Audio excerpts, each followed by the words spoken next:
I'm Brad Singer. I'll be the resident camp director. And just tonight I want to kind of go through the program so you're a little aware of what we have planned for this summer and kind of the procedural things so you're a little aware of those things, a little question and answer. And then registration, Rory's here. He's our council program director, so if you wanted to do any registrations tonight or give us some money, that'd be great. You can go ahead and do so. We'll also talk about the fees structure because there is a early bird fee that's a date that's coming up soon, next Friday, I believe, from today. So we'll get started. First, this year for program, now that the whole transition has gone through 1 year, we now know all the fun program that's available for the Webelos and the new programs, you know, that are set for the first year and the second year. These are the things that we are going to be providing this summer as far as morning program, and some of the scouts should be able to leave with some of these adventures completed when they come to camp. So last year we only did 3 programs because it was first year and we're trying it out. Now that we looked at a few of them, these are the ones we're going to try. Some of these are returning from last year, but walkabout, camper, castaway, cast iron, first responder, aquanaut, stronger, faster, higher, which sounds like a fun thing. Adventures in Science and Into the Woods. We'll be doing those for the morning activity. And then Outpost will be back again this year for those, I guess they're called now Arrow of Light scouts. So they will have that opportunity the second night of the camp. In the afternoon, we're going to have again open program where the Webelos are going to get to sign up on their own. The first night we'll have 2 different meetings. After dinner we'll have the adult leader meeting, and we'll go through all the policies and procedures and the do's and the do-nots. And then the boys will get to have a meeting with the staff, and they'll get to choose what they want to do in the afternoons. And these are the opportunities that we're hoping to have. Aquatics, ooh, well, there we go. That's the button. Aquatics, we'll have that open for sure. Down in Aqualand. Archery will be open. We're going to do some nature hikes if scouts want to go do some of those things. We did leaf pressing and plant identification and things like that last year that may not actually go directly with one of the adventures we're putting on, but it is one of those things that they could get signed off and take back to their dens to get a different adventure later, like into the, what's the other one? Into the Wild. Into the Wild. I was going to say Into the Outdoors because I was thinking about that TV show. Into the Wild, there's a couple requirements that they did last year in the afternoon, and we had people that went there just to do that. Also encourages people to want to go do something nature-wise. Pellets, bouldering walls, we'll have that open, and the games.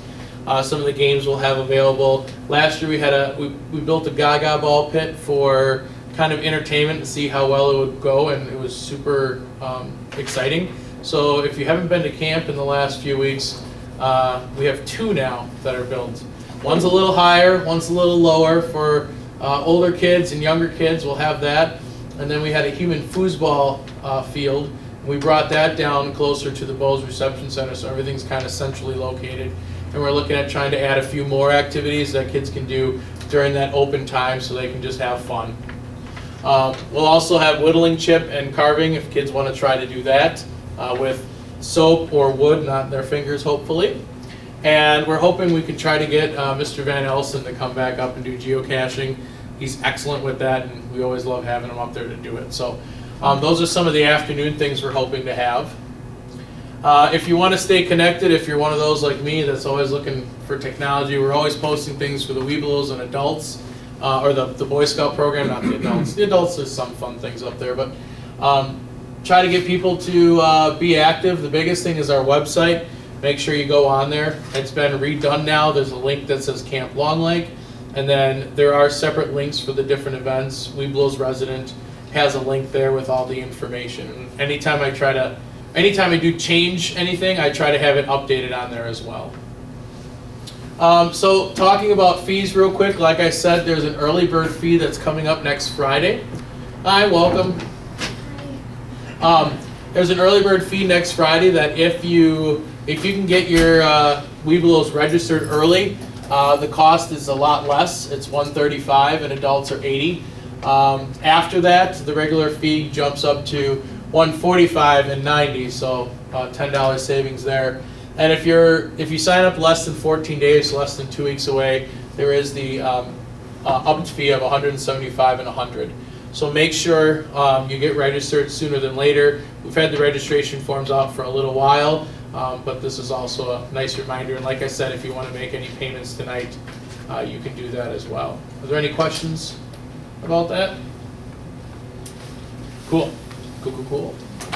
All right, so let's just kind of talk a few logistics. I have kind of the bullet points here in this one form that's the pre-camp information piece.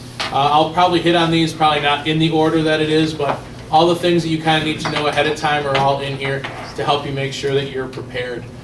So registration will begin at 1 p.m. on the beginning day of your session. Session 1 is on Sunday, session 2 is on Wednesday. So who's coming session 1? Cool. Who's coming session 2? Who's coming session 3? Just making sure you're paying attention.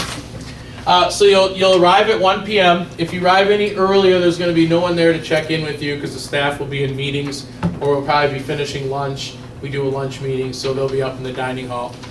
It goes until 4, but we encourage that you come as close to 1 as possible because trying to corral the scouts and the other adult leaders and getting everything set up and being able to go through the process, the earlier you're there, the better. And the easier it will be for your first day. Otherwise, it gets a little crazy if you try showing up closer to 4 and trying to get everything done before dinner. So if you can possibly arrive by den, or if you have several dens, come as a pack. It makes it a lot easier for check-in process for you and us if you can bring larger groups together. It's how the Boy Scouts do everything, and since they're getting close to being Boy Scouts, it's good experience for them to see kind of how it's done as well. We'll have staff members down in the parking lot. We use the fun acronym of USA. It's very patriotic. Unit staff advisor. They'll meet you down in the parking lot and try to help you out. We have different unit staff advisors for each of the campsites so that there can be at least one down there at each time to kind of help you through the process and get you up to your campsite in case you don't know where it is, or they can help you show shortcuts to getting to the campsite. Not off the trails, but different trails that will get you there quicker. When you come to the Webelos Reception Center, make sure you're ready for registration. We'll check that you have everyone who was registered to be there is here. Sometimes I know people come as families, so we'll check them as we go. Usually the first adult leader to get there will be the one that kind of gets lucky to get all the paperwork. We'll have shirts there to be able to distribute. The cards that the cards we'll give out to the scouts to keep them organized on where they're going to sign up for. All that stuff we'll give at that point. And also have your medical forms on hand because we'll be checking those as well down in the Webelos Reception Center, and medication. All that stuff will be checked so we can get that out of the way. And I'll get into medication in just a little bit. The USAs will take you to your site, and then there's a couple places we're going to ask you to go as well. We're going to ask you to go to the dining hall so we can show you where you're going to be able to sit for the weekend. We do it a little different than the Swamp Fox or River Rats. You kind of sit by your units or your dens, and the kids get the opportunity to help with waitering and cleaning and all that stuff in more of a way that they'll see with the Boy Scouts. So they'll get that opportunity. They got to know the rules and where to go so that they're not late for dinner or they're not late for breakfast or lunch the following day. You'll then have to go down to Aqualand. If anyone wants to do any aquatics activities or boating activities, they have to pass the swim test. Adults as well. Don't overexert yourself if you can't do it. Just try your best. We're always making sure that the adults are safe when they're doing the swim test, as well as the youth. So that will be taken care of then on Sunday as well. And then you'll be able to go back to your campsite to do any additional setup before we have dinner. And that's always fun too. So, medical forms. You can get your medical forms in early if you'd like, streamline the process. The email is also on this little pre-camp checklist form that was in the back of the room. So if you didn't get this, make sure you do grab it. If you can send in your medical forms in advance, it helps our health officer and helps you be more prepared when you come to camp. All you need for the event, because it's under 72 hours, is Part A, Part B, and a copy of the insurance card, both sides. If you can send that via email, it's a secure email, ahead of time it'll, like I said, make it go a little quicker. If you don't want to do that in advance, that's okay. Bring them with you. We will have to have 1 or 2 people go through them and just check to make sure we have everything completed. Signatures are there, dates are there, any information that we need to be aware of we can take care of right away, so there's no surprises on health concerns. If you would like to send your health forms in here early, you could also do that too. You could give them to Sarah at the front desk. She scans them, sends them to us, and we can go through those things early as well. The only thing is make sure in the subject line you kind of share what you're coming for. Webelos Resident Camp Session 1, Webelos Resident Camp Session 2, because this is also the same email we use for Boy Scouts. And we have 6 weeks of that, and there's a lot of things that come through, so if you take care of that tagline a little better. We do ask for batches, but sometimes it works well if you just send each individual medical form, if that works better for you. So whatever works, if you want to do that, send it to us any way that's best for you. Now I'm repeating myself. Anyways, we'll check those. There will be no hard copies returned, so if you do bring any hard copies up to camp, we have to keep them. It's a state law that we have to hold on to them for a certain few years. So don't expect them to come back, so give us copies instead of originals. That would be best. Any questions on that? Good. You're a good audience. So much better than my students. I know they'd be talking. Medications, that's another thing to be aware of. If any scouts are taking medications, they need to be locked up in a lockbox that we will provide to the campsites. And we'll ask that 1 adult leader from each den be in charge of taking care of the medications. If they are your children, you can help disperse the medications to them, but you do need to keep them in a locked box at all times. Any questions on that? There is a part in the medical form, or on the health form, that talks about medications. You can fill those out, but also online we have a medication card that we'd like you to fill out to keep track of all medications that are being dispersed in camp as well. And all those things are on the link as well for the Webelos Resident Camp part of the website. If you can't find it there, you can email me and I'll get it to you, or if you go to the resident info page, which is for all the Boy Scouts, same forms, you can always click there. Right, camping. You will be camping at the event. What a surprise. So there's 2 options of kind of tent situations you can go with. You can bring your own tents. We'll put you in the campsite. You'll be happy. You can also be happy if you want to use one of Camp Longleg's tents. We have the canvas A-frame tents that have 2 poles, a ridge pole, and some ropes that pull them out. It's a bare floor, but we put bunks in there so you don't have to sleep on the grass. So if your den would like to do that, I think it's all marked on the registration form what you'd prefer. Please make sure you have that marked, and we'll try to contact you a couple weeks in advance, 2 or a week in advance, just to make sure whatever your choice is, we have prepared for you. For the most part, we're going to try to get each pack in their own site, but there are a lot of little packs that usually sign up for camp, and if that's the case, we're glad that you signed up for camp, but what we'll probably do is have you guys share a campsite. Our campsites are pretty big, they're pretty open, so we'll try to get as many small groups as we can, and also which campsite you get is determined on what kind of tents you use as well. We usually have one site reserved for camp tents, and those are in lines, and we will have those set up for anyone who wants them, so that kind of puts them in a specific site. I did get one email from one pack that said they're bringing a large group, and they enjoyed the site they had last year. I will try my best to make accommodations if you email me and make them work for your schedule. And it's pretty easy. We don't have Boy Scouts coming in the week after since you guys are the last group, so we can usually make those accommodations pretty easy. Any questions on that? Yep. So just to clarify, the camp tents are all pre-set up? Mm-hmm. Okay, Mm-hmm. and they just have cots? Yep, just old U.S. Army cots with a nice blue mat on them, maybe beige if you get lucky. I would suggest if you're worried about mosquitoes and bugs, they're out. So maybe a mosquito netting for them, but they're not bad. I grew up with my troop bringing me up and putting them in those tents, and our staff use large versions of those tents all summer, and they usually don't get taken away by the mosquitoes. And those fit Raccoons, on the other hand? 2? Yeah, it'll fit 2 people. And again, when camping, we encourage that the adults sleep with the adults, you know, or bring your own tent for that, and the boys can start tenting with each other and get them practice for the Boy Scouts. And I forgot to say, these are the sites we're using. So those that have been up at camp before, this is called the Ridge. It's the main line of campsites. There's a south end of camp, that's the Shady Oaks area. If we have a lot of people, we'll have some people in that site, but none of the sites up in the hill are the ones we're going to put people in, because that's where the outpost will be on the second night, where the Arrow of Light Scouts can sign up to go do that. And again, that sign up, I believe, is on the registration form as well, if you have any scouts that want to do that or not. I know that sometimes it changes a little bit, the positive or the negative when it comes to camp. We'll make those changes where needed, and if we have additional space, we'll try to get as many kids into that program as well. The biggest thing that limits how many boys can go up there is our ratio of adults. We don't want you guys going up there with them, because it's their chance to be away and your chance to have a nice quiet night maybe.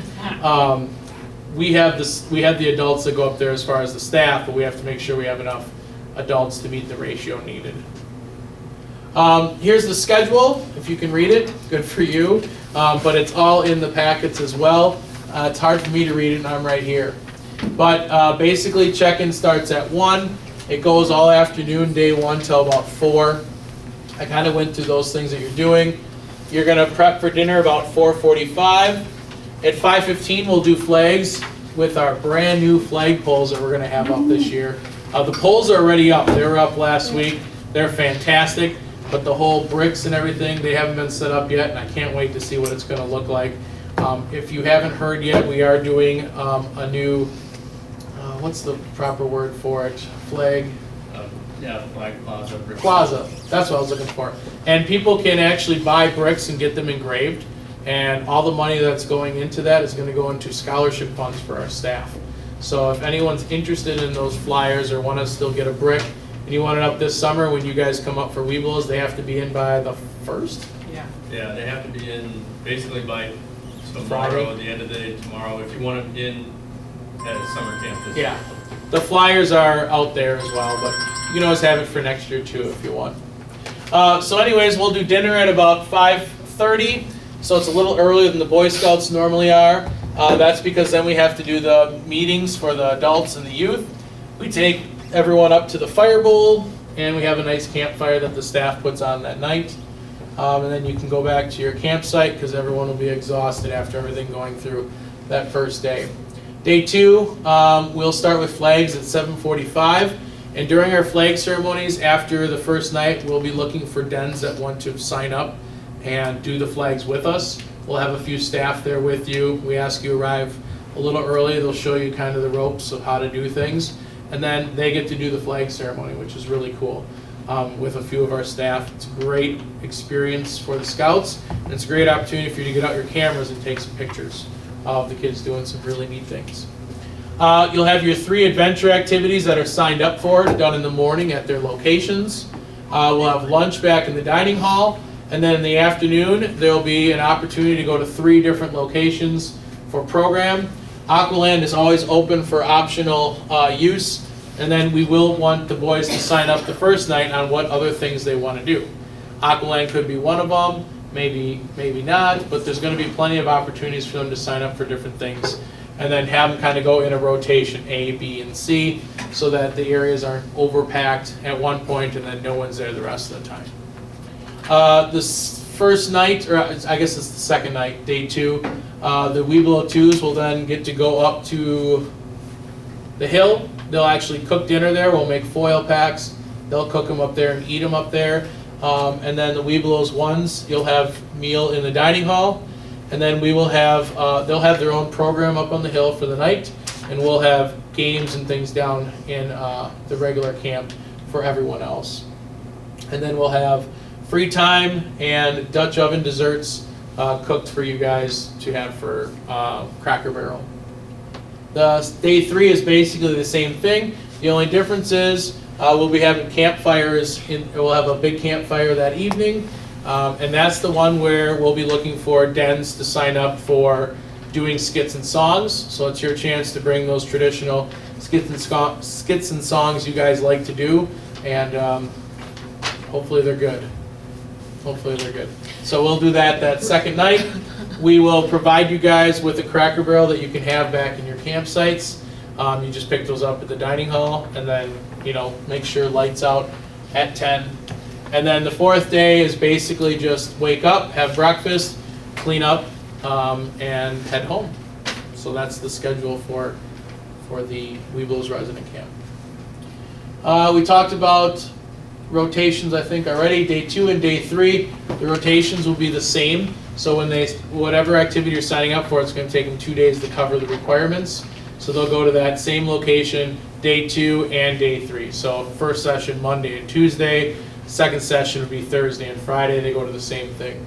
In the afternoon, there'll be different activities each afternoon that they can sign up for. So there could be possibly 6 different things that they're going to go do. Unless they want to just have a free time. I know there was a den. There was actually a whole pack last year that wanted to do their own activity as a group.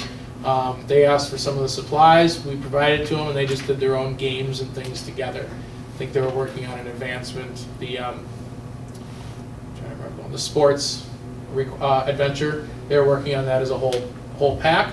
There was nothing wrong with that. They had 2 dens, so we can do that as well if you're interested. Getting you the supplies, and if you want to do your own program, you know, that's awesome. That's really cool. And then, like I said, day 3 we'll have the campfire with skits and songs. If you know of anyone, this is my shameless plug, if you know anyone who is 18 or older and looking for a job this summer, we're still looking for some people to sign up to work at camp.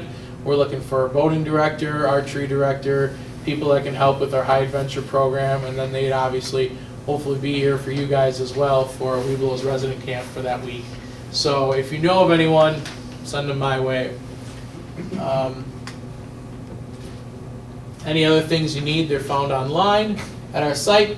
And reminder that when you fill out your advancement, I believe it said just top 3. I just want to clarify, I redid the form, and I don't know if the newest form is out there yet, but we do want you to, when you register, sign up for your 4 top adventures that you would like to do, just in case we can't get everyone into their top 3.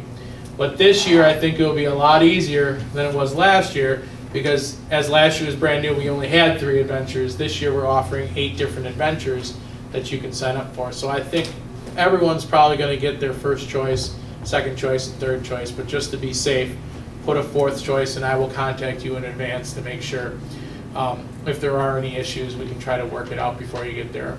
My goal is not to have any surprises when you show up on your first day. You kind of already know what advancement is going to be going on, and I'm basically going to say, here's what you signed up for, we're in agreement, but I do know things change. So what I'll do after the first night of each program is I'll go through everything that's been signed up for, and then I go through what all the boys signed up for the afternoon, and I type it all up into a spreadsheet, and I put it up in the dining hall. And we limit how many we can have basically because of how many staff we have in program areas. And if there's any available space, you can always sign in or add in or change things. But I put up what everyone committed to, and then if there's availability, I'm always willing to let you guys kind of change up what works best for the boys, because sometimes the boys don't realize that they signed up for the same thing 3 times in a row or something like that. Or some kid who is excited to do aquanaut is afraid of the lake. That happens more often than not, so then we have to kind of change what we can to make their program fit. Plus, we always encourage the buddy system. Sometimes packs won't notice, but one boy will sign up for one adventure and everyone else signed up for the other. Sometimes we got to make changes. So we'll do whatever we can, and like I said, I like to do it in advance. I like to email out to the dens, hey, this is what's signed up for. If you have anything we can kind of take care of now, we try to do that, so that it's as smooth as possible for you when you get up there on Sunday or on Wednesday. So I think, besides that, are there any questions? Is it possible again this year to take the swim test in advance like that? Yeah, if you'd like to. You can do a pre-swim test. The only thing is be aware that it is up to the aquatics director discretion if they think a scout needs to redo, or an adult leader needs to redo their swim test, because they may notice that they're not as strong as they were showing, we've had kids like that, a little afraid of the lake, well, why don't we have you do the test again? But yes, that form is on our Boy Scout tab. So you go to Camp Long Lake and you click on Resident Info 2016, and you'll find it. It's a Google Doc. It's called Pre-Swim Test, and you can do that. That's a fun activity to probably do with your den one night too. Go to the Y. If you're a member, it's free. I know our troop does this. If you're a member, it's free. If not, it's usually a minimal fee. They'll be able to try to work that out, especially with larger groups. And that's the Boy Scout tab off of the Long Lake? Yep, link? pacbsa.org, and then click on Camp Long Lake, and then a bunch of drop down, yeah, click on the resident info.